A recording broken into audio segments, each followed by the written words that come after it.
Welcome to Bloody Good Horror.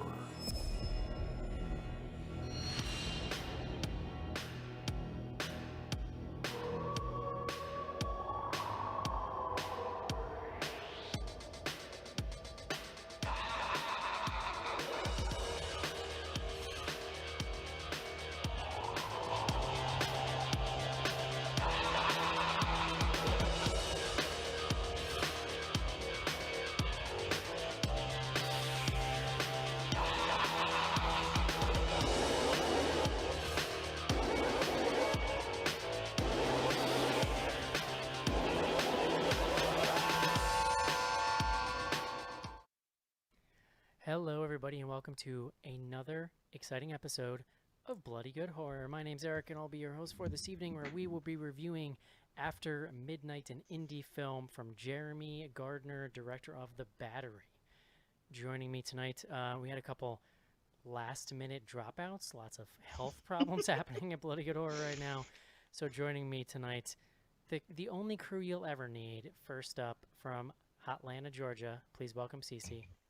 This is true. I like this. I like being the third wheel to y'all's love affair. Makes me feel really good. Cece, this movie is set amongst the sounds of your people. It's like yes, cicadas and things in the grass and sweating and like willow so trees. So much sweating. Yeah. Yeah. Next up, joining us tonight, the business manager at bloodygoodhorror.com. Please welcome Mr. John Schnars. Hello, Eric. Now that Lovely to be with you. I was like, is that it? now that I put Skype up on like a large TV when we record, I can really see the details of John's half beard when it's coming in. I thought you were gonna be like, I can see your pores. I mean, Cece, do you see how no hair grows on the side? Have you ever seen that before? He's not shaving it like that. There's some hair. There's hair. Yeah, You gonna give me the Arrested Development clear hair defense here? It's a little thin. Yeah, that's all. It's a little thin. I would legit pay you money just to see you grow it out for like 6 months. I mean, come on, 6 months. Well, I just assume that's how long it would take. I have to go to an office every day, so it's... John, many people grow and work with beards, myself included. Yeah, I mean, but I'm just saying it would look real bad for, I don't know, 3 or 4 of those months, presumably, and then it would look really sweet. Kind of like Jeremy Gardner's beard. I was going to say, that's a good segue. You know who has a sick beard? Jeremy Gardner. I mean, I don't know. Where do we stand on his beard? Because I would say not the best beard I've ever seen. I mean, listen, it's certainly... Jeremy who's? Jeremy, the guy. He's the director / main actor of this movie we just watched. What I will say is, like, it's certainly got a... it's got a wild quality to it, but I appreciate that about it. Well, we're going to get into the movie here in a second. The movie jumps all over, and so that's actually the one way you can sort of peg where he's at in time is the beard, which I appreciated. At its wildest, it is intentionally unkempt, I have to believe. Yes. So I read an interview today where he said that they shot everything bearded first, then he shaved, and they shot all the like flashback stuff, and then he described that he felt he looked like a can of Spam without a beard. So I would actually say that is not, the worst look in the movie is with no beard at all. Yeah, is the can of Spam look. John, some of us have to stay with a beard, okay? We can't all be Adonises. I prefer like beards all the time. Yeah. Listen, it's why it was never going to work out for us, Cece. I hate to tell you. It's okay. I know that your love lies with Eric, so while Joe and Kyle have run off together, I'll just hold down the fort alone. It's okay. You'll always have your dog, whatever his name is. I forget right now. I think that breaks my heart more. I know. I'm sorry. I knew it was going. As soon as I started, I was like, I shouldn't have said this, but here we are. So I haven't shaved my beard since like 2014, and honestly, I don't think I ever will. Because when I was a kid, I remember my dad shaving his beard, and it used to actually weird me out because it looked like he had surgery to remove part of his face. Like his face was weirdly my dad flat. One time in my entire life, I saw him without a beard. Yeah, and he's now, because it got super gray. He's vain enough that he started to kind of trim it down a little. See, I want the gray. No, well, he's still like full goatee, and Yeah. he'll let it go occasionally, but he keeps it cleaner, I would say. So If I'm gonna lose my hair, I might as well get the gray, right? Like the you coolness gotta, of the gray, you know? yeah, sure, Eric. Let's take it as it comes. Is what I would say. Let's we'll evaluate, sort of on a month by month basis. All right, you just be honest with me, okay? Let me know I how it will. No. looks. Would I ever pull punches? Come on. No. All right, guys. It's time. We're here tonight to review After Midnight, so let's take a quick break and do just that. This is it, Jennifer. Your big break in TV. About the prime time.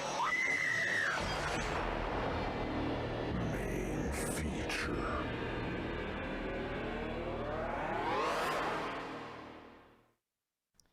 And we're back. John Schnars. Yes, Eric. How's it going? It's pretty good. Pretty good. It's been a busy couple weeks here, and I was just know. sharing with you pre-show that I'm finally working on some new word of the day music. very exciting. Pretty exciting. I know. I threw out a couple of ideas, but I want you to let your imagination run wild. Yeah, it's not That's crazy, my but hope. just giving you some nice, respectable, thematic music. I did go It's back not today. an Oompa band. I did. I was telling you that I did in doing research look up the Duke fight song. Passed Mhm. on it, but quite a ditty. Today I was trying to find. Do you remember your OG music had it started off with like a horn, like dun da da da da da da. I John. actually do not remember that. So I couldn't find like the horn sample that I'm so pissed. Like I might literally. you could pull it from an old MP3, presumably. Yeah, but now I'm thinking I might just go in and I might just update it a little bit, change it up a little bit. But Hey, I trust your judgment, bro. yeah, how about the Imperial March? Pretty good. Good. Solid. The song of your Very people. formal. Little formal, maybe. A little too formal. But Interesting. You want a little I'll more, allow it. little more laid back, a little more sexual? You thinking? I like to let it all hang out, Eric. Yeah, no, you know. I know that about you. All right, John. Uh-huh. Okay, real quick. Remember how I said I liked being the third wheel in this party? I take that back. Cece, you can. I don't know what just happened, but I don't like it. All right, John. Uh. Speaking of letting it all hang out, please bring us the word of the day.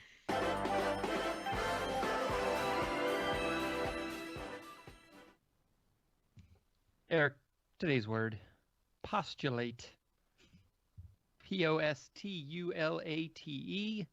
Postulate, suggest or assume the existence, fact, or truth of something as a basis for reasoning, discussion, or belief. It can also be, postulate as a noun, a thing suggested or assumed as true as the basis for reasoning, discussion, or belief. A postulate, I think that would be pronounced. Comes to us from the Latin. I know you like my Latin pronunciations. Postulare. Oh, I was gonna say postulatum. Mm. Just a guess, not knowing any Latin. No, maybe you could conjugate that word in different ways. I don't know, but that means asked. Asked. They used to. Latin was offered as an elective in my high school. Yeah, we had Latin. Yeah, only Oh, the that's awesome. only the super mega nerds took it though. That was like definitional. Like As you walked in. the quote unquote honor students, John. Mm-hmm. Yeah. Those losers. Yeah. America, right? Oh Lord. Yeah. All right. Postulate. Hey, John, where'd you get that word from? Tip of the old cap to one CC. Yeah, look, I was in a little bit of a time crunch. I mean, so, it's literally this process is literally becoming just an encapsulation of all the things going wrong in America right now, John.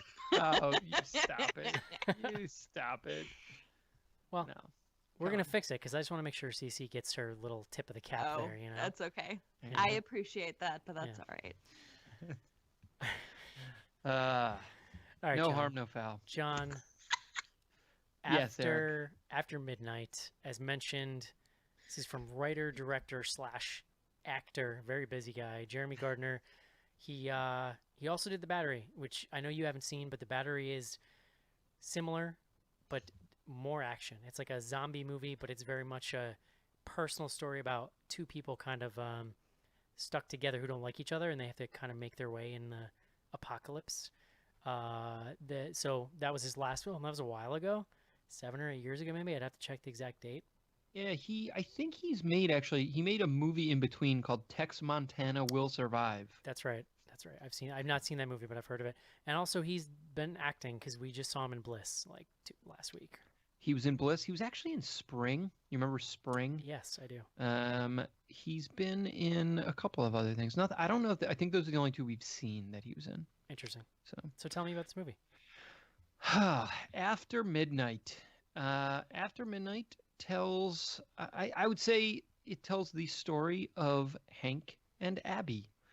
And somewhat unhelpfully, there's one other credited cast member where I have the character's name, so things might get a little bumpy here. But Hank and Abby are lovers, boyfriend, girlfriend, what have you.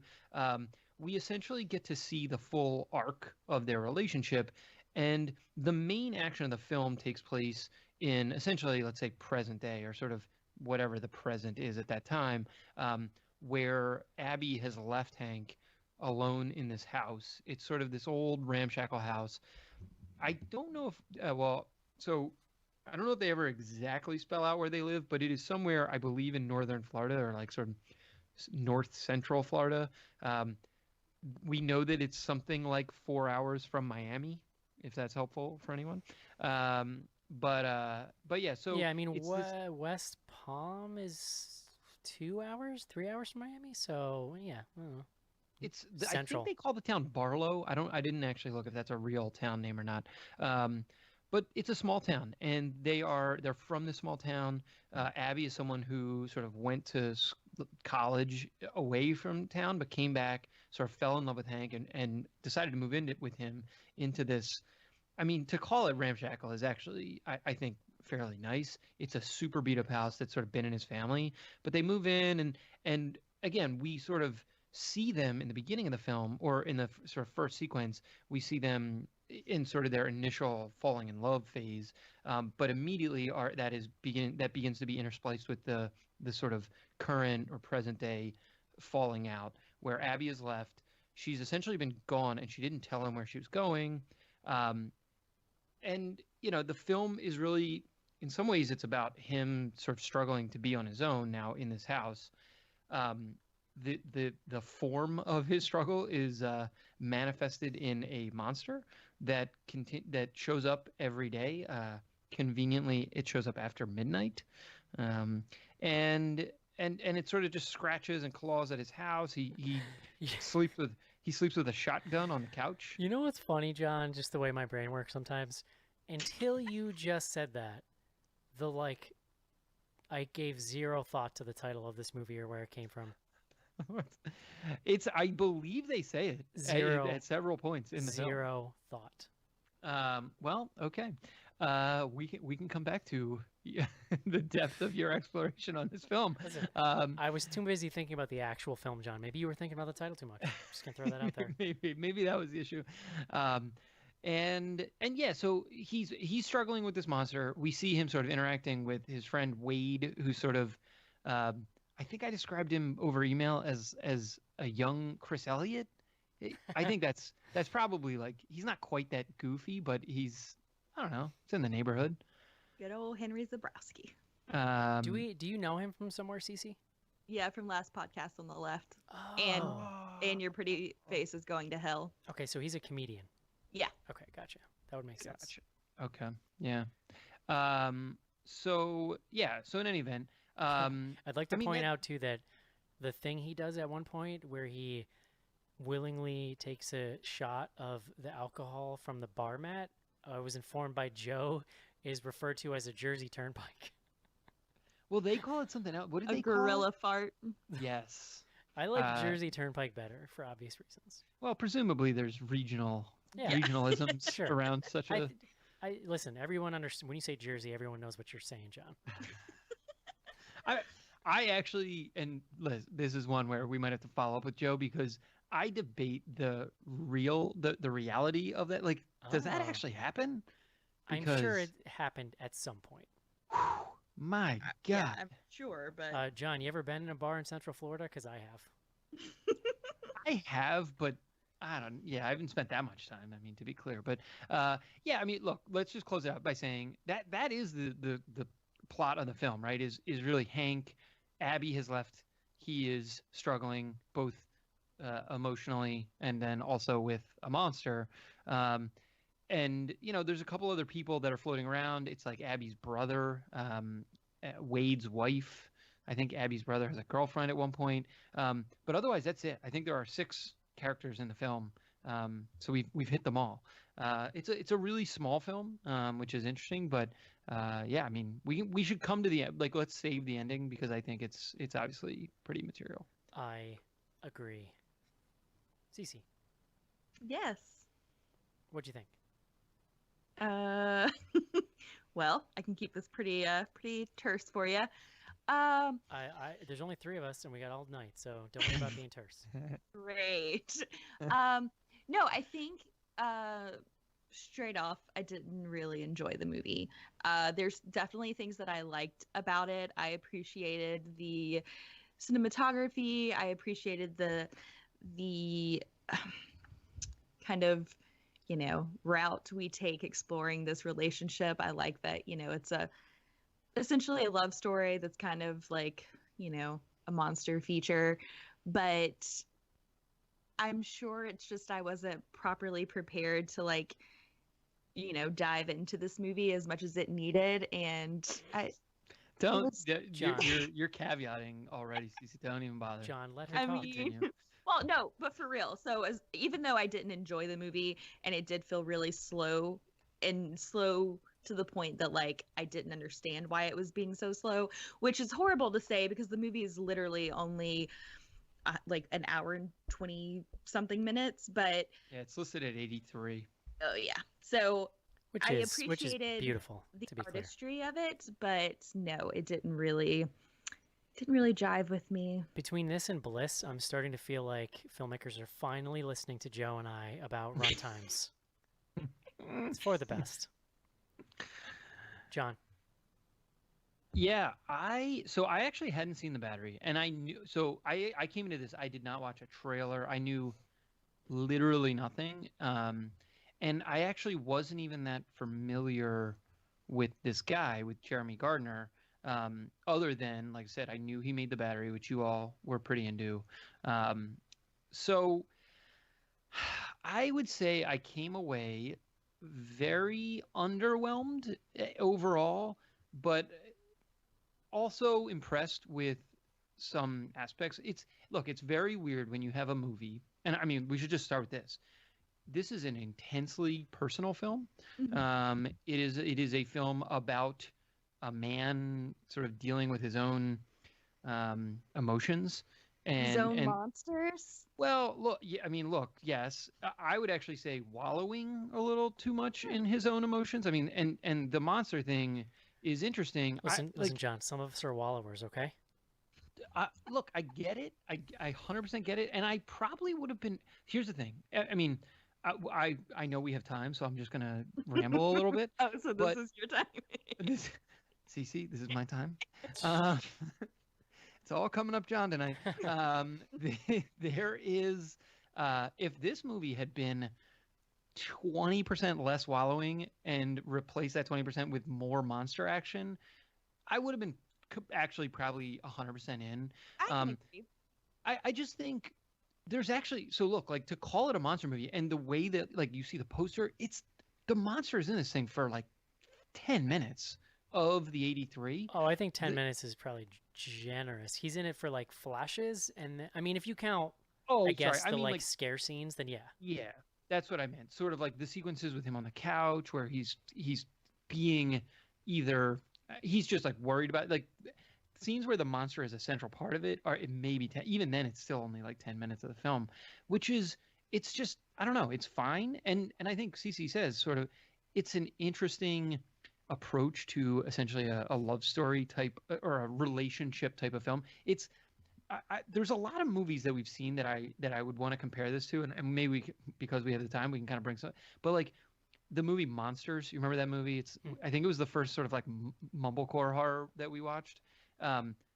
It felt like that, like a movie where it's not really a monster movie at all, but it's a relationship movie that has monsters in it. Monsters was the one that was all kind of like an allegory about immigration, right? Because like there was like this wall and like quarantine zone or whatever where the monsters were. Well, yeah, that was before we even like talked about walls though in our immigration policy. Right, but so, they were like the big right. floaty, squiddy things, right? Yeah. Yes. The other, I mean, look, I think it's interesting that Jeremy Gardner has done a bunch of work with the guy who directed Bliss. So his name's like Bogos or Bagos or something. Yeah. Joe Bagos. So I read too in the interview that Morehouse, is that the guy's name? Like the guys who did the Endless or whatever. So yeah. he They also did Spring, right? Yeah, he worked on this script, Gardner, for years, he said, and then he just they went out and shot a little short film version of it to kind of pitch, and it just wasn't coming together. And then finally, these guys came in and helped him get it made, basically. Yeah, and so it's cool to me that we are getting this sort of, and you were sort of just mentioning, Eric. I mean, we have this sort of little indie cadre coming together around some of this stuff. Again, I appreciate what's happening, but at the same time, I just think this is like a pretty flawed film. That I don't know. I sat down and watched it in one sitting, got through it. There was a couple sequences, and I mean, Cece was sort of alluding to, like they let scenes run really long, which I think is actually interesting. And the cinematography, which I think so there's two directors listed here, Gardner, and there's a guy, Christian Stella. Stella's listed as a cinematographer, so it could be that we actually should be heaping the praise on him. Well, I mean, I don't know who worked on The Battery, but The Battery is also like an extremely well shot film, especially for the budget. Yeah, I think he's listed as cinematographer on both. Yeah. He is. This Stella, and they co-directed on both as well. So they're both very similar. He likes to like very well framed and linger on these well framed shots, but also very warmly lit, warmly shot. Lots of like natural sunlight. And also he does this thing that I would almost call like there's a lot more of this in The Battery, but almost like Terrence Malick inspired like gazing at nature kind of thing, but like really giving you a sense of the setting, like the physical nature of the setting. You know what I mean? Yeah, and I think that's like one of the things you can say for this film is you come away, he has a perspective on life in super small town Central Florida. He has a perspective on relationships that develop there and the way that those relationships can evolve. I mean, so it's not without heart and sort of real emotion and sort of vision in the script and in the film. I called it over email. I called it navel gazy. It's very solipsistic is the other word I would use. Like I just didn't find him, Jeremy Gardner, as Hank so compelling that I actually gave a shit. Like I kind of was like, look, I want this girl to leave him because he kind of just seems like a douche. Not a douche. He just like, and I feel bad saying it because like he's not a bad guy, but there's also a level of like, dude, you gotta, and whatever, we can talk about the ending, but you know, yeah. So I don't know. That's how. Well, I mean, I think that I can appreciate, especially with the script itself is pretty minimal and very like to the point in the times that you do have conversation. So I appreciate that the cinematography kind of balances the conversation and the interactions between the characters really well. I think, like you're saying, it reflects that small town feel. Like you really get this feeling of being so isolated, and especially when he's by himself, like I get that's why we kind of have these lingering moments that, it's just him and his thoughts in this setting, and it's just kind of like this repetitive, like, yes, you're here, this is all you have, so on and so on. So there's a lot that works for the movie, but I'm with you. Like I liked him and Abby together. Like I thought they had really good chemistry, but him alone, he's not as charismatic by himself to carry those lingering moments. Like I keep just waiting for him to like chug a beer or like shoot something with his gun, and I'm like, you're just standing there, dude. Like, so Yeah, I think that was I kind do of wonder too, frustrating. like, and I mean, like, so I like this movie a lot. I'm definitely the dissenter here. I do understand a lot of what you guys are saying. I wonder how much, like, it does feel like it needs a little more meat on the bones, especially because the scenes that are like the scare scenes are, I think, put together really well. But it makes you wonder, like, how limited the budget limited him, right? Because it's only Right. an hour Yeah. 20. I would venture to guess that there was barely anything left on the cutting floor, right? Like they probably used most of what they shot in a lot of it. Just Yeah. feels that way. Yeah. Um, No, it's fair. That's a fair point. but I really like this movie. I really enjoy Gardner. I did. I was able to meet him. I don't know, 7 or 8 years ago in Boston when he was out promoting the Battery. Super nice guy. And I think he. What I like about the Battery is also what I like about this, and I've sort of said some of this, but just really impeccably shot. I think the interview I read said that he started with the shot, the idea of a guy sitting on a couch with a gun laying over his lap, and he just kind of had this image, and then he wrote the script from there, and then he sort of melted it with this other kind of drama thing he was working on. But like you can see that because that's such a powerful shot, and I love the way like the house is long, and they make it feel even longer. I love the way the couch is like pushed up against the door, and it is also, on the other hand, this relationship drama and really relationship mystery almost. Like there's a mystery around the relationship at the same time as there's a mystery around the monster, and then the two finally kind of crash course in the third act. There's a scene once the girlfriend comes back. There's lots of interesting like visual cues too, right? Like when he's alone in the house by himself, everything's blue and everything looks filthy and run down. Like literally at points you're like, is he living in an abandoned Yeah. shack or something? Well, yeah, and I had a moment toward the end where once she's back, where I was like, "Holy shit! Did she clean this house up while she like in Well, and 5 it's minutes but that again, she I got think back?" but that's all part of the like kind of visual storytelling Yeah, because like in the no, in the flashbacks, it's bright, it's sunlight, it's natural light, everything's clean looking, and when she comes back, we switch back over to that palette. Um, it is we should really make clear, like I think Darren, who wrote us in an email for later, but like he said it's kind of barely a horror film, and you definitely have to know that going in. You have to know it's rough around the edges. Some of the acting's a little up and down, but I really related to actually both people in this couple, and so I found the relationship drama pretty compelling. I think it tells a story that is unique and I think kind of pointed to a lot of people in our generation, which is, you're growing up in a small town, but especially with the internet, right? Like you're very aware of the things you're missing out on. And that's her side where she always wanted to leave. He hasn't, and and then he's been, there's been this like fear of commitment. Also, I think a lot of people our age can kind of relate to the fear of commitment because a lot of us put marriage off for later, we put kids off for later, and this really brings with it a lot of consequences to just your life, right? That you can't necessarily foresee. And also, like I got married late, I had kids a little later than a lot of people, and it's not a thing your parents can help guide you through. This is just like me kind of going off here, but like that stuff is not a thing your parents can help you navigate, especially if your parents were like mine and got married and had kids at 20. You know what I mean?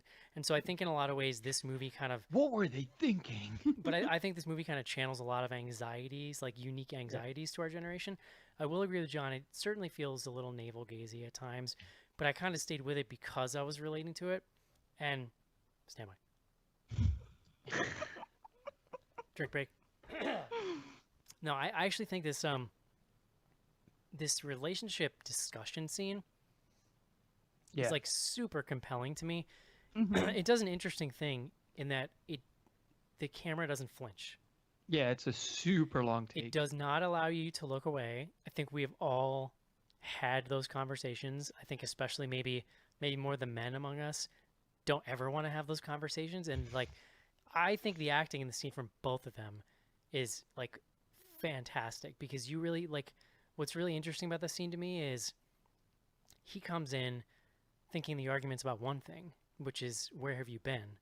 And what really happens is he unwittingly kind of opens up her whole thing on him. And then you can see him physically in some cases withdraw. Like there's so much physical acting going on in the scene too, with like he tries to kind of joke with her and he stands up at one point and you can tell he's about to like maybe move towards her, and she sort of instinctually gets up and moves away from him. Like especially for something where I'm not even sure if there's a cut. I can't remember if they're cutting the close-ups or not. No, there's not a cut. They let that thing run for, it's got to be like 10 minutes. Just Yeah. really Felt like forever. I thought just really compelling.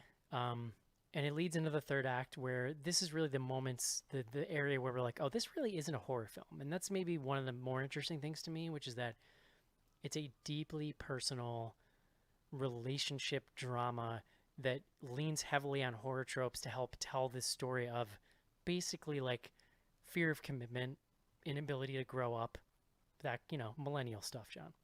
Yeah. But I want to respond to something really quick that, so with that very long take relationship conversation scene, the thing that it made me think about is the fact that I honestly think I would prefer this more as a stage play than as a film. I actually think you could do this exact same script as a as something made for the stage.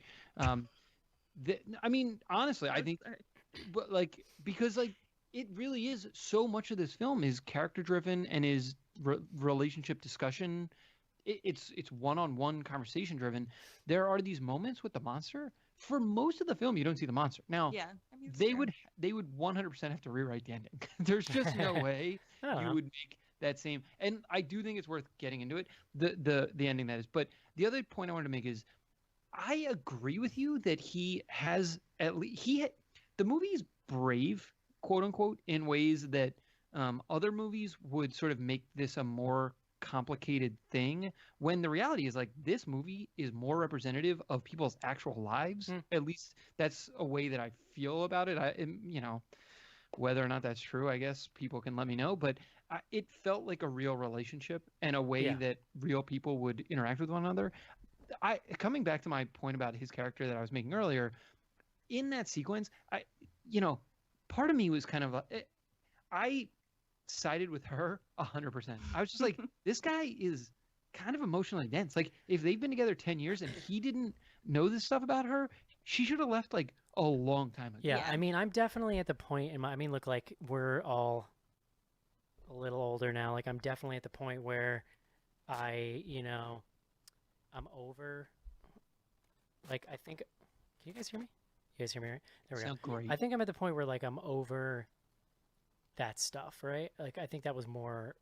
I hope so. You have 2 kids. Well, so. yeah, Yeah. but that's my point. But I think like, I still can get there in my head. You know what I'm saying? Like Sure. I can still get to that point where I understand where he's coming from and still feel the other way, which is why I say like I relate to both of these people, right? Because they're really people that are maybe wrong for each other, that fell in love anyway and are trying to reconcile that. Yeah, I guess oh, sorry, go ahead, Cece. Oh no, I was literally was going to do is agree that I think that like that scene makes the entire movie. Like that was the only time I felt fully vested and fully like, okay, I see where this is going, and I get that that's part of it. I mean, it's an exploration of a relationship, but I just really would have liked to have kind of seen that balanced a little bit more. But Yeah. I mean, I guess that's how relationships go. Well, I sometimes mean, it's too, so. the movie does an interesting thing where like I was saying earlier, there's a parallel mystery going on. What is the monster and where did she go? What's going on with his relationship? Why did she leave? And Joe was saying over email, Joe's kind of with you guys, like, I wish I knew more about it so I could relate to him more. The problem I think with that is, and maybe there's a little more they could have done, but if you give away too much, that's the whole movie, because it's a simple, like you're saying, John, it's a simple story. Like they're trafficking in that mystery because like, and I really like this aspect of it. Like, is he crazy? Is he not crazy? Like, Yeah. it's funny when you find out she's only been gone for 4 weeks because the way now Yeah. that's a lot. Now listen, you've been with somebody 10 years and they disappear for a month. That's a long time. But the way he's acting and the way the house looks like, you think it maybe was like months or something. You know? Well, he's definitely, he's living on the edge before she. Yeah. I mean, that's Right. what my takeaway was that he wasn't exactly like a super healthy, dude to begin with, Yeah. and then her leaving kind of just sent him over the edge.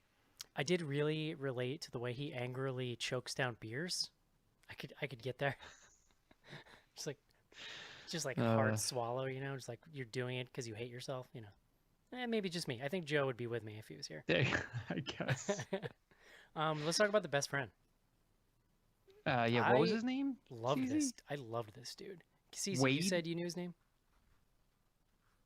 Yeah. Oh, in real life, Henry Zabrowski. Yeah.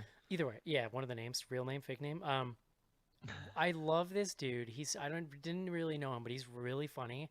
And it's like I think the movie super needs it because it's so kind of melancholy, and like he comes in and he's just ripping shit up. Like he's just really funny. It is super. This is again. I hate to be like just completely nitpicking this thing, and it's not just nitpicking. I think there's kind of major things too. But I love the friend. I agree with you. He kind of punches this thing up in ways that it definitely needed. It gives the whole movie this weird tone, right? And I think I just don't know that he had a clear vision or they had a clear vision for exactly where they wanted to land this thing. And it really kind of comes full circle at the end of the film, and we should talk about exactly how the film ends. But Wade is sort of the comic relief throughout the early part of the movie, and then but to your point, the rest of the film is like pretty dark, and then you get to that relationship conversation. And you're like, holy shit, this is one of the heaviest things I've seen in a movie in a while. But then where it lands ultimately is on a pretty, at least like black comic tone. Yeah, you know. So sure. I mean, I think I took it as like the Wade character's more of a mirror for how he probably was acting during their relationship, you know, like, yes, granted I think he's married with 2 kids, but I mean, he's drinking he's kind of like liquor out of the, you know, bar mat. He's so, kind of like his id. It's just kind of showing you the parts that the girl that Abby was seeing. Yeah.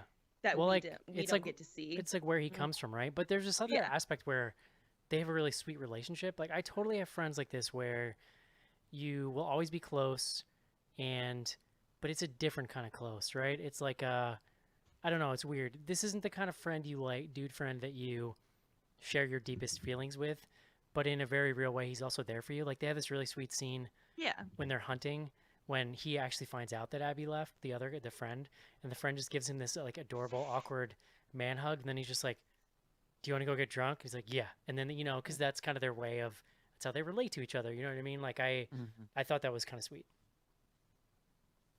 I thought the tone of that stuff to me integrated a little smoother than the finale. The finale is, I think, where it like really goes wild and like. Well, so let's talk about it, right? Because in some ways, the finale. So, all right, you've kind of raised it, Eric. I mean, this whole sort of 2 tracks to the narrative of, you know, why did she leave and why is the monster? I mean, it's put forward pretty early by Hank himself that like maybe she is the monster. I think he actually asks her that directly at one point. Yeah. And you know, I think this was one of my issues. For me it's a little too on the nose, like man sad, sadness manifested as monster, man must fight monster. And you know, where this movie goes with that to say, you know, by truly like making the monster come into the house and making him kill the monster in this super graphic way, I actually liked where it got, you know, where it went. And I think the way that it, you know, the specific mechanism by which he kills the monster is evocative. And, I did like that they just said fuck it and just like brought it full speed into the real world, like, you know. But I wish they had almost done that sort of more like I would have been happier for them to pull, like, to make.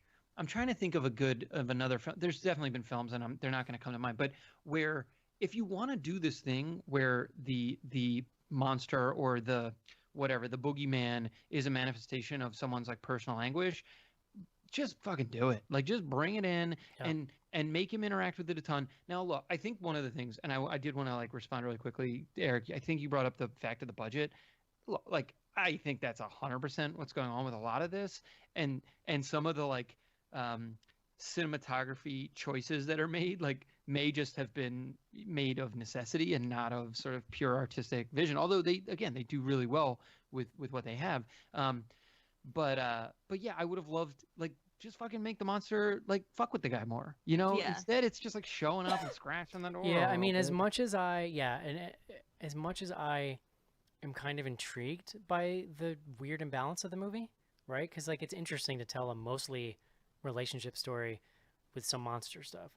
The horror fan in me definitely is like, because I enjoyed what they give me. Like this scene where the first scene he sees it in the cornfield with the shotgun blasts, and they're basically like, it's like creating this strobe effect. That is awesome. And the creature design is really cool, and seeing it in a quick flash like that is really effective. And you just want to see more of it because it's done pretty well. Well, it was very reminiscent of God, what the hell's the name of the movie we just watched with the girl on the island? Sweetheart. Sweetheart. That, and because look, that was a movie that was only about those moments to a certain extent, and I thought did it a million times better. And again, kind of, I mean, look, all that movie had was the girl and the monster, so you know it kind of went with what it had. Again, here I just would have loved for that monster to have a little bit more, because in the end it does have, quote, I'll say, personality. It literally runs in and tackles him in the middle of like this big moment. It's just like a really silly way, and it's very like fourth wall breaking is the only way to describe it. They could have done that. They just could have done. They could have done it earlier, or started to like ramp into it in a way that they did. And again, it is what it is. I mean, the movie kind of has to stand on its own, as any movie does. But it's that to me was like a real miss for something that could have made it work. Yeah, like I think that if that was the route they were gonna go to like end on this like kind of black comedic moment, like I mean, if we're gonna like break it apart, if the monster is supposed to be the actual like, you know, physical representation of like commitment and like having to like grow up and take responsibility, like it really should have shown up while they were having that super intense conversation about their relationship, and then it could have been more like, it could have happened multiple times. Like they could have seen it together and her be like, oh, this is what you're talking about because this is what it's supposed to be, you know, an analogy for. But yeah, it's just kind of like the end just seemed so off. It's a little weirdly lighthearted considering that relationship conversation where you're like reliving all your horrible breakup stories from like your whole life, you know, like yeah, it's certainly, but it's interesting. It's an interesting choice for sure. It's well, something. And also that fucking song, man. Oh my God. When it started, I was like, when he does stay. I love that song, that Lisa Loeb song. I mean, I love it too, oh but my it's God, just so it's like beautiful. I hadn't heard it outside of like my 90s mix on I've never, you know, Spotify. I've never been more upset that Joe's not here. I'm pretty sure didn't someone do it at karaoke when Probably. we had the BGH meetup? That makes sense. It might have been Joe for all I remember. It might have been, yeah. That sounds like a thing that happened. Or no, yeah, it might have been Jamie, actually. I think we ended up, several of us were, you know, doing the song. But yeah, maybe I sang it. Yeah, maybe we all sang it with Jamie. Yeah, it was a thing. But I actually was okay with that scene. I gotta say, I really enjoyed the use of music in this movie. I really like the ambient music. I was trying to find it. You can't. There's like a playlist of all the licensed stuff, but the ambient stuff is, at least from what I saw, maybe I missed it, but just really great kind of dreamy synthesizer stuff that I enjoyed. You know, I'm a slut for synthesizers, John, so that's not the only thing. There's also a cool scene where when she comes home, a song starts playing, and I think we think that it's just the soundtrack. And then when he comes downstairs, you see that a record's playing, and you realize, because you're not immediately aware that he knows that she's home, but then when you see the record player, you're like, oh, okay, he heard it, because he kind of angrily, I don't know, I like the way that scene was played. It's like a little rope-a-dope. We should call or give Joe credit. The one thing he was super worked up about over email was the fact that they were, you know, making love all over this dirty, filthy house. I didn't even catch that comment. I have to admit, some of my boyfriends have not had the cleanest houses, so I was disturbed, but also like, ugh, I remember those times. Wow. It was, I don't know, the whole first sequence where he brings her to literally this house in the middle of just, I don't know, the swamp. Like, where are they? He's like, where are they? And he's like, we live here now, basically. Just like, look what I have for you. what? What is happening? So, yeah, it was fun. That was one where I kind of looked around. I was like, I don't know about this movie, but we should mention, if you're interested, it is streaming. You can get rent it on Amazon. That's where we got it. Yes, I paid for this. All right, guys. Would you recommend this, John? I'm gonna go no. CC. No. I want to say yes because, I mean, I like his other stuff and I appreciate the effort, but no, it didn't do it for me. I'm going to say yes, especially if you can kind of get with something with a low budget and sort of take it for what it is. I think there's actually a lot to like here. And if you like the battery, it's, there are some similar themes running through it, even if it's less action oriented than that movie was. So, yeah, I want to watch The Battery now that I've seen this. Yeah, I think you'd like it. It's a lot of what you like about this movie, but with more focus and a little more even tone. That's what I'd say. As long as it's not sort of an overgrown man-child struggling to come to commitment, then I'll be okay with it. I don't remember exactly what his character is like in that movie, but yeah.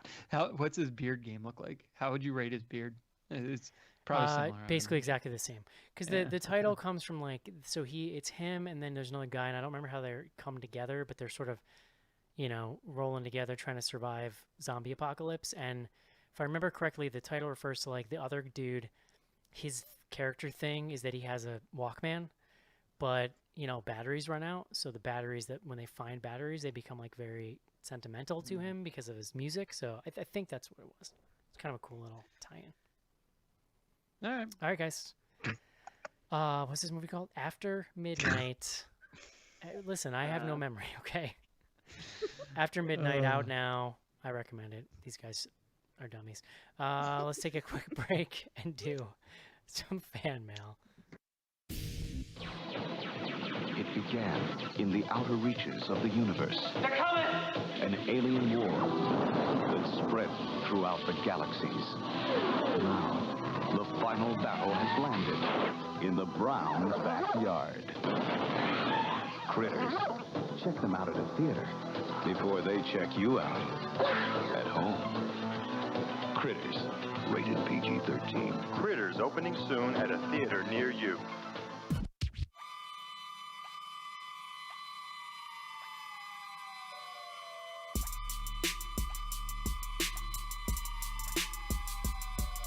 Greetings from Tromaville. This is Lloyd Kaufman, president of Troma Entertainment and creator of The Toxic Avenger. The Troma team likes to kick back and listen to Bloody Good Horror because Bloody Good Horror is the best television there is.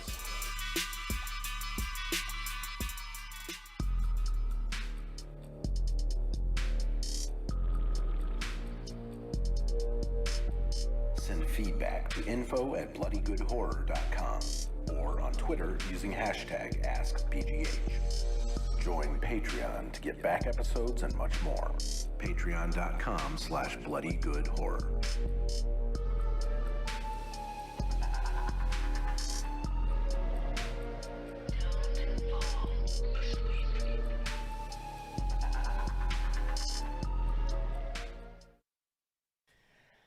And we're back.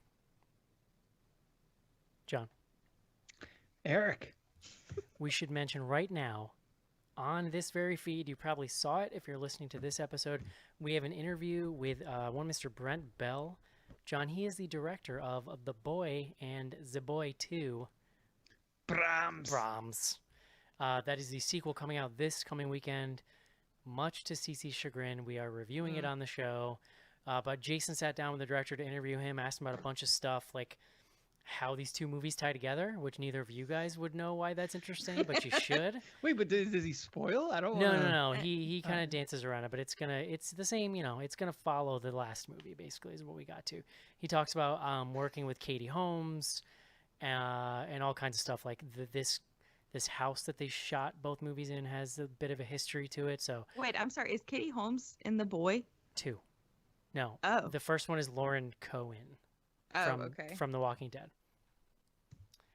So yeah, so check that. So it's right here in this very feed. You're listening to the show now. If you're watching on YouTube, it is in iTunes, Spotify.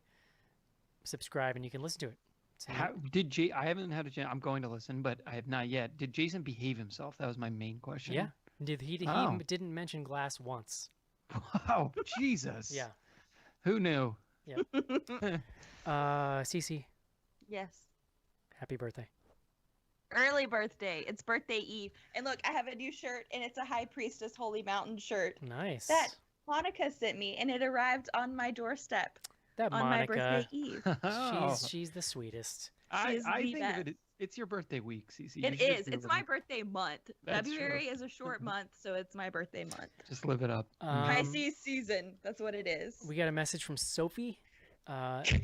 Sophie is coordinating. Is it not about Cece's birthday month? I know. I mean, I love Sophie, but it's my birthday. Sophie's coordinating these Tweet with BGH nights. They're usually Sunday nights, and this is where people get together, watch a movie, live tweet, chat about it. She's gonna trying to start getting these monthly on a really set schedule, so it'll be a little easier for people to follow along.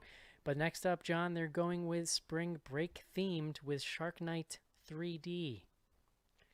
We did that on the show, I think. I think we did, but I can't remember a thing about it. But that title sounds very familiar. I'm pretty sure we did it not in theaters. I think we might have covered it after it was on home video. Is that the one where there's some kind of experiment with shark DNA going on, and the guy from Blair Witch Project has sharky teeth? I actually don't remember. Because there was some shark movie we did that 100% happens in. Years ago. All right, I'm going to look it up. Please don't. Sunday, March 15th. So it's a month away. You got a month to be. You can follow Sophie on Twitter. You can follow, I think I'm going to say Tweet with BGH on Twitter, John. That sounds right. That sounds accurate. Sunday, March 15th. We'll remind you when it's coming up. John, we got one email this week. You might say a very smart email from a man named Darren. Oh God, knowledge bombs. People who don't know who are on Slack, Darren is the Slack king of telling stories that everyone wants to hear. If you haven't heard a story about Darren's mother-in-law, it's worth joining Patreon just for that. We should just send you the compendium when you join, so you can catch up. Here's everything you need to know about Darren's mother-in-law. Oh my God, dude, it's the mind reels. Is all I'm gonna say. She is, yeah. Love you, Darren. He says, after midnight, it's barely a horror movie, but it will ultimately end up on my year-end top 10 list. What it is brave, big take there. It's Gardner's most accomplished film on all levels. Beautifully directed and edited. Bria Grant's performance, especially in the flashbacks. Who wouldn't hope for a relationship like that? The karaoke scene was funny and heartbreaking. In that moment, I thought to myself, the only thing that could make me love this movie more is if the monster attacked right now, and God damn it, if it didn't happen. I can only assume that the middling IMDb score is from those that expected an all-out horror movie closer to The Battery. I loved it, and I look forward to Gardner's progression as a filmmaker. P.S. Maybe it's more of a relationship movie than a horror movie, but I'm okay with that. Well, aren't relationships also horrific? Oh! You said it, sister. I'm just sorry, Darren, and I can't be friends anymore, I guess, but that's fine. I have now forgiven Darren. I hope he doesn't judge me too harshly. I'm sorry. I have now forgiven Darren for owning the world's largest television, so progress. info@bloodygoodhorror.com. We just got an email from Ben because I put out a call since we were shorthanded. If anybody had any questions, he might have tweeted this, John, but just so in case, he wants to know what kind of music are you guys into lately? Well, I've been listening to Orville Peck. What is and that? I have listened to Orville Peck, actually. Yes! Yeah. You love Orville Peck now? Is this... I'm just going to guess... super interesting. I'm going to guess from the name Orville that this is white person music. Yeah, you should go, just Google it. The dude is... But also, he is a queer cowboy, and he wears a Lone Ranger mask with fringe. And it is basically like if Marty Robbins and Chris Isaac and some like 80s synth had a baby, and holy shit, I could listen to it all the time. Okay, you had me at 80 Synth and Chris Isaac. And Marty Robbins. Come on. I have absolutely no idea who that is. Wow. Okay. Anyway. I don't even remember. Can you tell me, or are you just just gonna? Oh yeah, I mean, well, it sounded like you didn't want to know who Marty Robbins was. No, that's usually an invitation Marty to Robbins tell is like me. Old country, like Iron Hoof with crooner country. Yeah, it's like crooner country. My knowledge of old school country, the deepest cut I know is like John Prine. It's kind of deep. Yeah. You should just go to Spotify, search Orville Peck and grab the first 3 songs. I can say I don't know that I've ever heard anything like it. I'm doing it right now on air. And maybe not while we're talking, but no, I'm gonna do it right now. How do I spell it? ORVILLE. He comes right up. Turns out there's only one. Oh, that's a costume. Holy schmoly. Yeah. Right? Okay, cool. After the show. I have nothing that fun. What have I been listening to? I actually have not been listening to anything new. A lot of I'm just trying to find kids music that I don't hate. We've been listening to a ton of Frozen 2 soundtrack. Are you guys familiar with Frozen 2? Eric, have you seen it? I have not. The grandmothers took the girls to go see it, and they liked it, but I have not seen it yet. So I'll go on record right here, and we can have this conversation at a time when someone else is here to have it with me. I find Frozen 2 to be much better than Frozen 1. I don't like the first one that much. So it's no Moana. No, fine, whatever. But the music, I'm talking music of Frozen 2, very, very solid. Right. And the music of Frozen 1 is also solid, but I would go 2 over. And I hate Olaf, but I don't want to get into that again. Oh, come on. He's fucking stupid. He's also creepy. Let's not talk about it. Olaf has the best moment in the second film. 1, he's shaped like a turd. Okay? He does not look like a snowman. 2, he is animated and then immediately somehow has memories that don't exist because he just was born. And that's the funny part. It's all comic relief here. 3, he makes a big deal out of I've always wanted to be in summer. He's been alive for 15 minutes, John. I don't like it. He remembers when they used to make him as a little snowman. But in the character. flashbacks, he's not alive. No, but you do see him in one of the original scenes. You see in the him, first but film. he's not alive. He's just like a snowman they built. 4, I know, but you have to. The supposition is that he has the memories of that time that's stupid. because of magic. That's stupid. 4, he's shaped like a turd, and I don't like it. His relationship with Sven, come on, that's gold. That's gold every time. He sucks. Anyway, so I have so Frozen 2, John. Is that what you're recommending? Yeah, that's what I'm going with. Just so I'm clear, I have actually a really great recommendation for people. I turned Casey onto this band. I'm in I'm getting way into like a modern synthwave, which is basically kind of like an 80s synth revival, like very inspired by 80s soundtracks, Daft Punk, like Blade Runner-y kind of stuff. There is a band named Magic Sword that basically combines that sound with the mythology of like an 80s metal band, like very heavy metal fantasy kind of thing. Like they make concept albums basically that tell stories. It fucks, John, is the only thing, the only way I can describe this music. I'll check it out. I sent Casey a song and 30 seconds in he was like, dude, yes, I'll send you the song to start on, John. All right. I'll wait for this. I'm gonna do this right now. Anyway, it's called Magic Sword. It's really good. Can I also say that I've been listening to a lot of Twin Temple, which I'm a huge 50s doo-wop fan, and Twin Temple is this guy-girl duo, and they essentially sing doo-wop type music, but it's all about the devil. There's a song called I'm Wicked, and it talks about how she wants to fuck the devil basically, and then I don't know, it's really good. Who doesn't? Have you seen covers? Have you even seen The Devil's Advocate? Just saying, who doesn't? The movie. No, CZ, the cover, the one cover is basically it's what's it, the brothers, the Everly brothers, not Everly brothers, the oh no, God damn it. I know who you're talking about though. The country act. Yes, the ones that talk about how everything's evil. Yeah, they're super Christian. Hold on. We were just listening to them too, and I was laughing about it. I just texted you guys the Magic Sword song to listen to. All right. The Louvin Brothers. The Louvin Brothers, yes. Yeah. Satan is real. Yeah, Satan is real. Exactly. John, that's it. What do we got on Twitter? Guys, we got a lot of Twitter here, so I'm going to suggest we go with some speed. The first one is actually a music-related question, and this was it was at reply to Resident Music, who is the relevant publisher here. Can we get a review of Caleb Landry Jones's album when it drops? That's Ghoulies Go to College at Ghoulies 3. Wait, this guy's online persona is Ghoulies Go to College? Yeah. That's amazing. We've heard from Ghoulies Go to What's College. Up, man? Before. I have that on VHS. Yeah, I mean, this is a Joe question, unless Cece wants to get involved here, but Joe is our resident Caleb Landry Jones super fan, so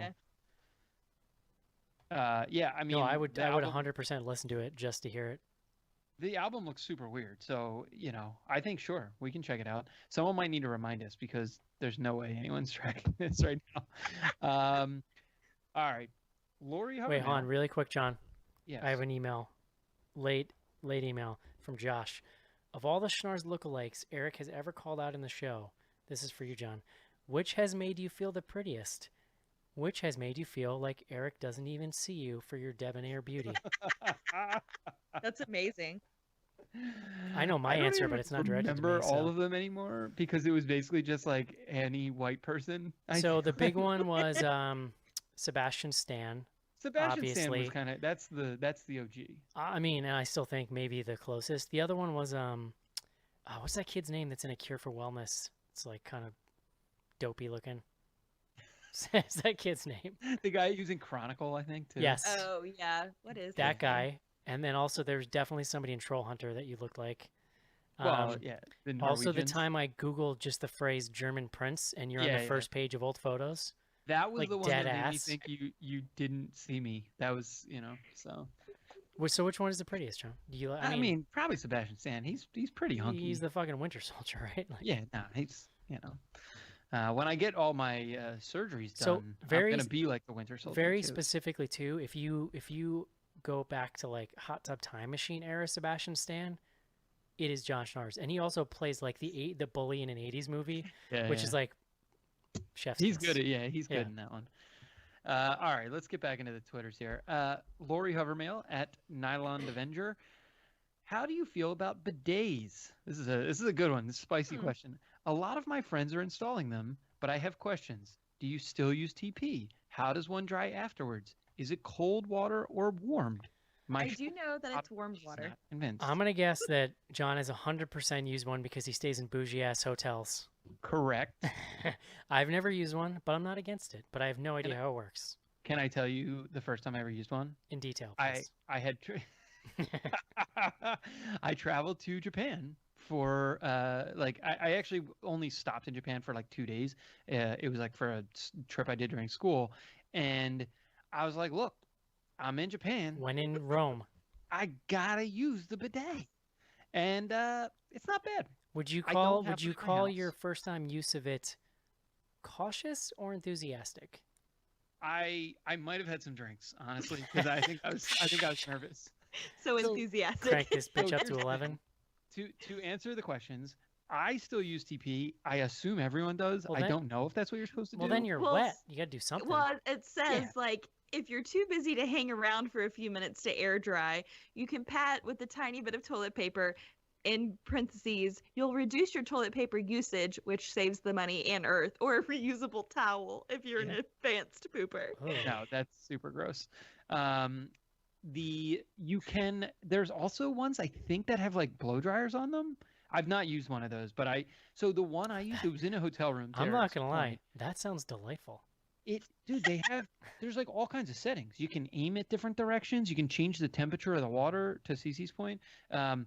It's pretty interesting. Look, I can't afford it. I don't even know if I could have one in my apartment. Wait, but like now there are though, because there's this I think there's just like attachments you can buy now. Company called Tushy that like they're super affordable, and you attach them to your... Yeah, so you're well, not actually. The one that I used was part of the toilet. Like it wasn't like a separate. No, I know, but what I'm saying is now they're modular butt washers, Yeah. John. There you go. Yeah, so there you go, Laurie. I would say give it a look. Give it a look. Pretty interesting. Again, I'm not like a regular user, but that's, take it or leave it.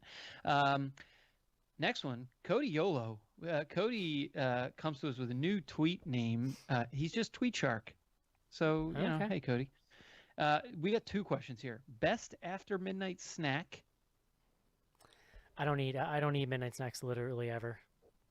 I mean, me neither, unless I'm hammered, and then it's pizza. Yeah. It depends. Yeah, if I'm hammered, then I normally start yelling about wanting Krispy Kreme donuts, or like something with bread, or like fries. If I'm hammered, it's fries. Salt. I need salt, and so it's always something fried and salty. Yeah. I'll eat fries any hour of the day, or pizza any day of the week. You want to hear? Never mind. I have a really good story about being drunk and yelling for fries. We got stuck in the McDonald's. I was gonna say, you gotta tell it. I couldn't. No one was stopping me. We got stuck. We went out in Nashville, and I got really hammered, and we got stuck in the drive-thru at McDonald's. And literally, I don't know what took so long, but it was like 35 minutes to get fries. Well, even by the time we got them, they were kind of cold, and I didn't want to eat them because they were cold. But Kyle was so mad at me. Because we waited for 30 minutes to get these fries. So we go into the elevator, and there's like all these teens for some reason, and I'm drunk in heels, like halfway, like, I've like smeared my makeup, and Kyle keeps going, "You better eat those fucking fries." And I'm trying to eat fries, and I start crying. And the teenager beside me keeps looking at him like, does he beat her? Never mind. I just found a story more depressing than the relationship conversation in this movie. Oh, I mean, we get a good laugh out of it now. That's okay. He got me back and did that about Taco Bell. I went out and got him Taco Bell, and he passed out in the drive-thru. So it's okay. Did you eat the Taco Bell? No, I left it on the counter, and I made him eat it the next morning. That's good. That's good. I like you bringing relationships out with this food situation. It's good. Nice. All right. The other one from Cody YOLO. Ever watch 420 Massacre? A good bad pull if you're wanting specifically female horror flick for this month. 420 Massacre, huh? Yeah. I have not. Me neither. There's a certain level of trash that I was more into, like my college years, than I would be now, probably. I mean, I'll give it a look, but we'll see. The next one is our buddy C.O.W. Flanagan, now going under the name Hoagie Lover. So he says, "What's the movie you've seen the most times? It don't gotta be no horror movie. For me, it's The Color Purple. I like that one scene where Oprah TT's outside." Jesus Christ. Either don't read it or get through it. I can't. Shit or get off the Potchnars. He likes The Color Purple because of the scene where Oprah PP's outside. But he called it TT's. That's what was killing me. So, you see my struggle. Oh, Christ. Does anyone want to weigh in with the movie they've seen the most times? I feel like we've gotten this question a million times. My answer is American Movie. You've seen that the most times? It is it's like a deep comfort movie for me for some reason. I like movies about, as evidenced by this movie, John, I really enjoy movies about sad train wrecks. Yeah. And so that's like a hardcore background working movie for me. So on day, I literally, wherever I happen to be working, I have a digital file that sits on my desktop all the time. And if I'm like really busy and I don't want to be distracted, I throw something on, and that's like the first thing I always throw on. I know it verbatim. I used to always, I would say the movie I've seen the most is Goodfellas, because I used to do the same thing with that movie. Yeah, Goodfellas is another one I've seen like a billion times. Yeah. It's a little tougher to watch that one in a work setting, though, because it's... Yeah, that's true. See, mine is it would be all comedies if I had to make the list. Like, I'm trying to think what drama I've seen the most. I don't know. I mean, it's like, it's weird because I've had different movies in different eras of my life that I'm not sure the numbers would stack up. Like, I've probably seen National Lampoon's Senior Trip 40 times. Senior, that's like one of the worst National Lampoon's It movies. is incredible. Oh my god! I still have the VHS that I used to watch all the time. I mean, Christmas Vacation is probably in the running for movie I've seen the most I don't because we like- watch it every year. I don't really like a lot of the Chevy Chase ones that much. Oh, see, I do like the Chevy Chase You know ones, who's in Senior Trip? A very young Jeremy Renner. I mean, I've seen it. I remember it being quite bad, but It's a all masterpiece. right, let's move on. Our buddy Skizbot, also under a new Twitter name here, Brahms Bro. I like it. Now that it's flooded stores, what's your favorite Easter candy? Oh God, I feel like we have a candy debate every week. I mean, It's Cadbury egg. peanut hands butter down. eggs, peanut butter. See, Cadbury, they're a little too rich for me. They kind of make me sick. They're very sweet, but I like eat them. peanut butter eggs, and I like those Cadbury, the chocolate eggs with the candy coating. Those are pretty dope too. Yeah. I'm having an existential crisis lately since I've, become allergic to peanut butter, Oh, yeah. and I can't eat any of the chocolate peanut butter candies that I like. So I don't know where I am right now with candy. John, I also love Peeps. Screw all the Peeps haters. I did used to love Peeps. Well, I would get them every year in my Easter basket, and I went to them first. That's gross. I like them. Yeah, I my like wife them even. loves Peeps, I like too. them even better when they're stale. Yeah, that I think Suzanne kind of comes in the same boat. I mean, there's like a whole, I don't know, Peeps is, they're super gross. Any candy where you gotta be like, well, if you do this thing or that No, thing they're to delicious. it, then it's really good. And you're like, They're "Huh." really good. All right. Same thing with candy corn. Like when I was a kid, everybody fucking loved candy corn. Now all of a sudden, everybody's got an opinion about candy corn. It's bullshit. The internet is bullshit, John. Who doesn't like candy corn? I don't like candy corn. Psychopaths. Yeah, no. Well, all right, there you go, CC. But yeah, I don't know. All right, let's move on. Cece, you will eat this candy corn. And like the thing is, like y'all have never seen Kyle mad, and he's, he's, like like, the already nicest so pale. person. So when he gets like flustered, his face turns red. She like I'm sure she legit thought like See this guy that beats his wife. that if that kind of scene ever happened to Jeremy Gardner, it would end up in his movie. I would love it. Okay, I do give him that. I mean, it's impressive. You just inspired some future screenwriter who's looking for the saddest relationship moment ever. You're gonna fucking eat it. Ben Jacobson, our buddy Ben, he said he asks, when will the BG horror crew be releasing their medical records, tax returns, and pizza topping preferences? Your constituents have the right to know. You wouldn't have enough time to make it through my medical records. Do you have any pizza topping preferences you want to, get out there for the man. testimony? I'm a big fan of like sausage and mushroom, but I also really love just straight pepperoni. Yeah. I used to really love pepperoni. It's gotten to be just cheese since I'm trying to eat less meat. But I also like mushrooms and, I just the only thing did like ham. Ham's good. Yeah. Oh, you know what's really good? Like, and I don't know if this is like a regional thing or what, but in New York you can get like chicken parm pizzas where they'll put like chopped up fried chicken and big globs of ricotta cheese. It's got to be made right, but when they're made well, oh my god, that's the best. Yeah. I'm kind of equal opportunity. I'll eat anything. Yeah. The only thing I don't like onions. I don't like peppers. Any of them weird stringy vegetables that are too watery. Because the problem is it just throws the whole like balance of everything off. Because when you cook them, it just gets water on everything. It still has to be made correctly, but yeah, I mean, I hear you. No anchovies, but otherwise I'll eat basically. I like anchovies. I'm down with it. All right. It's basically just salt. I mean, I understand what they are. They're still just gross looking. Do you, John? Well, they are the food of your people, so you should really learn to enjoy them. I like them in a good, Caesar dressing. But That Baseball Joe says, "What's your thoughts on the Chris Rock Saw movie? Have we talked about this? I haven't even watched the trailer because I heard the trailer basically gives the entire plot away, so I didn't watch it intentionally. I mean, seems real it weird doesn't though. give that much away. It's hard to know what it gives away, really. Yeah. I don't know if it's giving that much at all away. You know what? It looks interesting. You I'm tell gonna me, watch it. you tell me Chris Rock saw a movie. I don't really need to know anything else. Yeah, Well, that's true. Like, sure, and I need to he's- see what that means.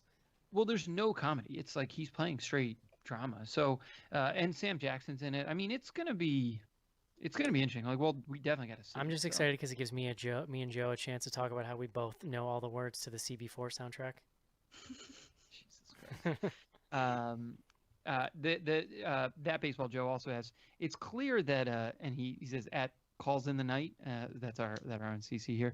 Hates doll horror with Annabelle and the Boy. What's everyone's least favorite genre of horror? First of all, is that true, CC? Would you put yourself in the doll horror hater camp? Yes. How do you feel about Chucky? Oh, interesting. Oh, no. Okay, that's true. I do like Chucky, but I don't like... Have you ever Chucky seen... doesn't look like a porcelain doll, and I grew up with a lot of porcelain dolls in my bedroom, and I think that now I see what's good. You're afraid of Brahms. I guess, but also I'll kick the shit out of a doll. This is great. We're really digging into the layer. I like this. I thought you were just being dismissive, but really you're just terrified. I guess. Maybe that's what it is subconsciously. Brahms is creepy as hell because they do this smart thing with Brahms, and he actually talks about this in the interview with Jason, that he was specifically like, I don't like when movies make over-the-top freaky looking dolls. Like, he doesn't mention Annabelle, but that's the obvious thing because they so screwed up the design of that Annabelle doll to just make it look ridiculous. Yeah. And it's actually one of the things that works really well about the Boy is it's just a really straight up creepy little China doll, which is just creepy to begin with. See, I like what you're doing here is now you're trying to tell me that I'm scared of it so that I'll watch it. I don't appreciate this like reverse psychology that's happening. You're too chicken to watch it. I don't know that I would say I have a subgenre of horror that I would call my least favorite. I mean, haunting ones for Eric, I presume. Yeah, I'm not a big like vampire movie dude. I don't really care that much. I love the concept. I mean, we've talked about this. I love the concept of genre. So I like any movie that is clever or playful with tropes, in unique and interesting ways. So like that's why I say like I would never write off because like vampire. I mean, look, I agree with you. Haunting movies for the most part are super stale.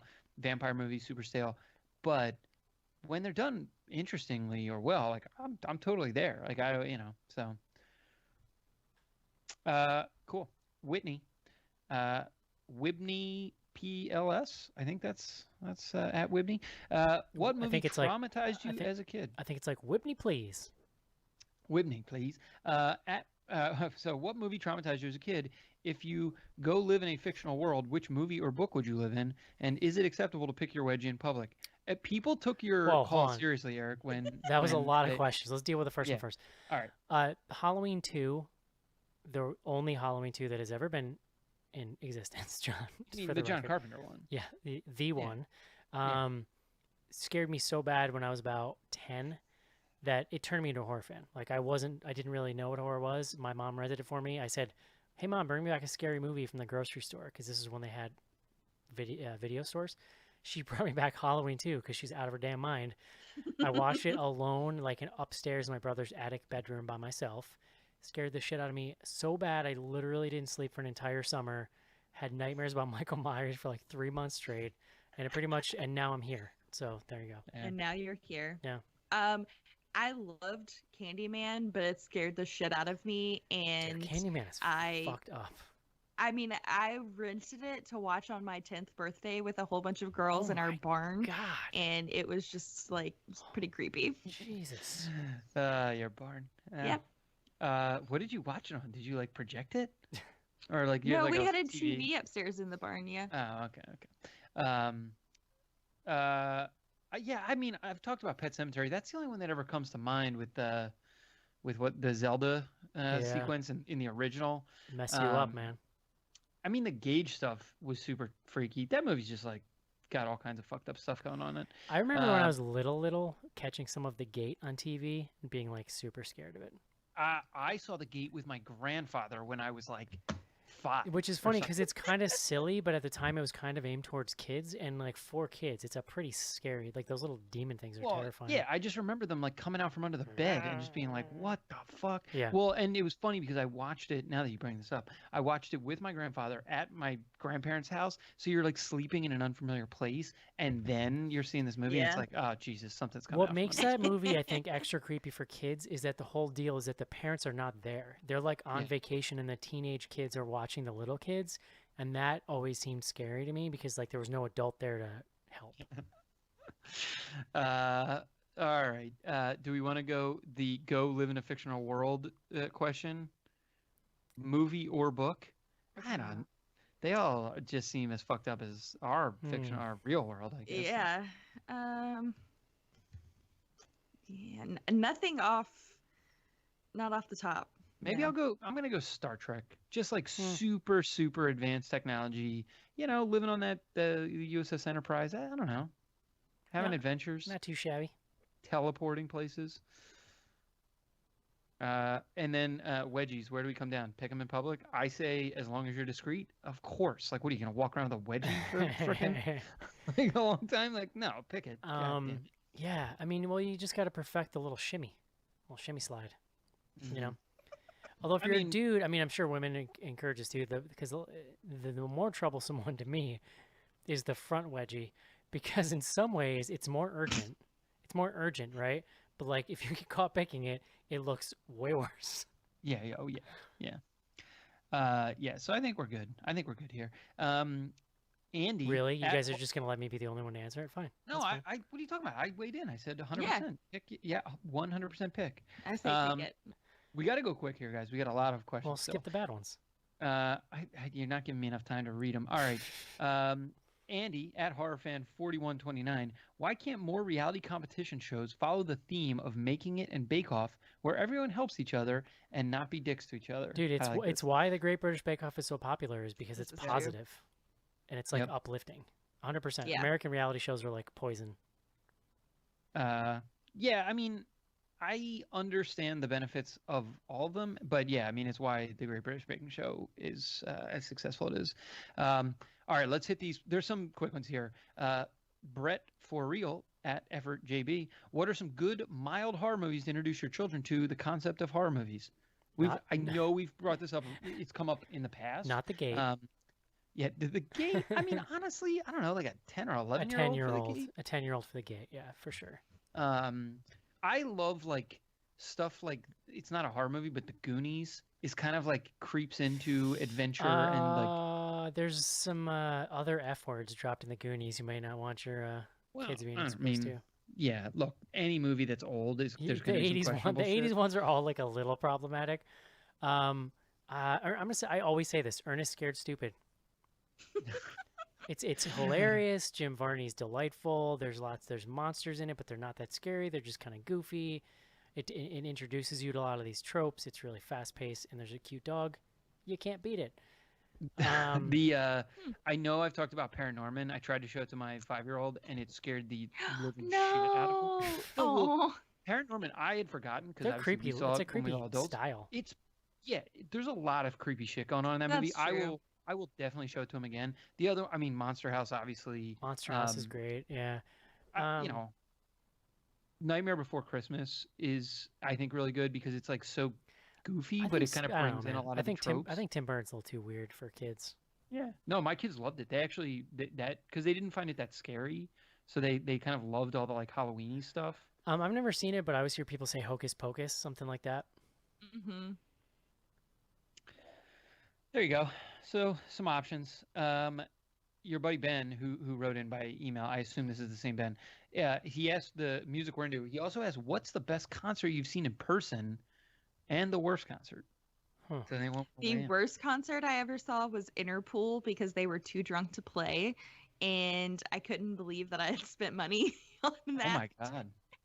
I have to say that, I mean, I like Foo Fighters, but I'm not like I don't like own every album they have, but the Foo Fighters was one of the best shows I've been to because everyone was so stoked to be there, and everyone was very like I don't know, like there was this super tall dude in front of me and he was like, oh, you can't see here, I'll move all these people out of the way, and like everyone was like buying everybody drinks, and like it was like a utopia. What alternate universe? I know, right? I don't know what we were doing, but I feel like that was the best concert.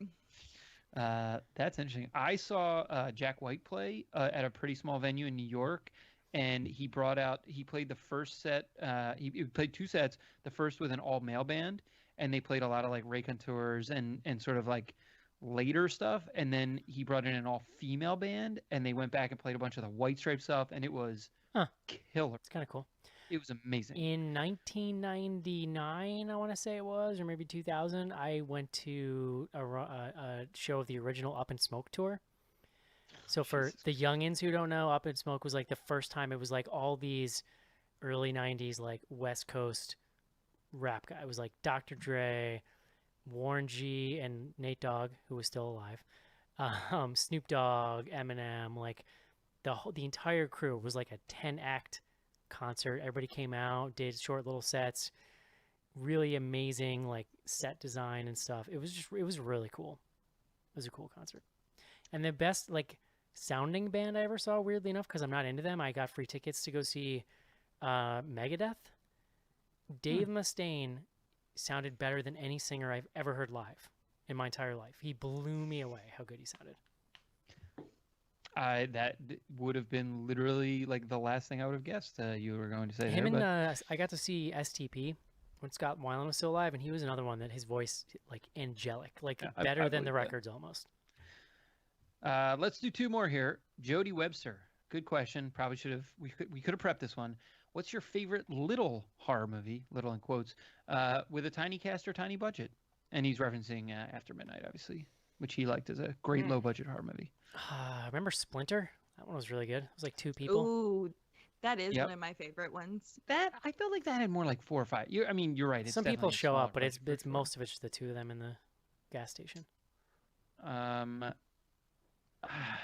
I'd have to look it up because I might have zero memory, but there's some great low budget slashers too from like way back in the day if you want to go deep cuts, but yeah, I don't know. I mean, we've covered some stuff that I have ended up really liking. I mean, even that movie like Spring was pretty small and pretty small budget. I don't know. I'd have to. This is one I have to think of. So I don't know. Splinter, interesting. Cece, anything? No, I agree with Splinter. That was a really good one. Okay. Finally, Brett, for real, at Effort JB. What have you done to live deliciously this month? This month? Jeez, it's a very specific question, Brett. I don't think anything I'm comfortable talking about. Yeah. I've been indulging in a lot of really good food since it's my birthday, so. Sounds good. Your birthday month, you mean? Your birthday hasn't even happened yet. I'm sorry. This is the month in which I was fully formed. So yes, it has happened. I used to do that before I had kids. Now I get about 5 minutes. No, my kids will also appreciate that this is my birthday month. You would bow down. Yeah. I used to take the week off. I used to take a whole week to myself. Oh, see, I can't do that. For your birthday? Yeah, I take one of my vacation weeks for my birthday. How many weeks of vacation do you get? I had 2. Oh. But I wasn't going anywhere. I wasn't taking a trip. I'm not Schnars over here. Well, I'm born on the 4th of July, so I always have my birthday off work. It's pretty nice. Are. Yeah. I bought myself a bottle of whiskey the other week. Hadn't had one in the house in a little while, and so I'm living deliciously. Nice. There's a recurring joke in After Midnight about peanut wine that I enjoyed. Yeah, it was okay. I did want to look up the whiskey they were drinking. I was like, this is some product placement shit right here, but good work. Good on them. That's all we got, Eric. That's the tweets. Was that enough for you? Did we feel like we got enough? Yeah, write us in. Let us know if you've ever taken a Jersey Turnpike before, because we want to know if it's mythical or real. Yeah, if anyone's seen that, even if you weren't the one doing it, to be clear, this is taking the liquor from the mat that sits under the bottles and drinking it. So there you go. Oh God. All right, guys. Yeah. It literally almost made me throw up watching it. Just watching. Yeah, it was really bad. That's gonna do it, guys. I believe this weekend, The Boy 2 Mr. Brahms. Brahms Checking it colon out. the boy too. Yeah, that's gonna do it for Bloody Good Horror. We'll talk to you next week. See you. Bye. Bye-bye.